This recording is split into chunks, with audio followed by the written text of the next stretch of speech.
महाशिवरात्र. तर महाशिवरात्रीच्या सगळ्यांना खूप खूप शुभेच्छा. तर माझं चालू आहे, मला साबुदाणा वडे बनवायचे आहे.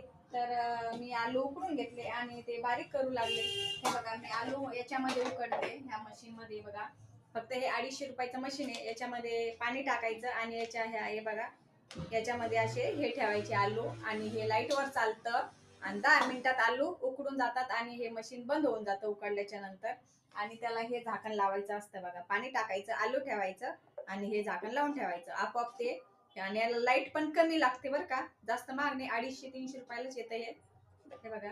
तर मी याच्यातच आलू उकडते. आलूच नाही तर आपण काही बी उकडू शकतो याच्यात, रताळे पण उकडू शकतात आणि अंडे पण, जे अंडे खात असेल त्यांना अंडे पण उकडता येतं याच्यामध्ये.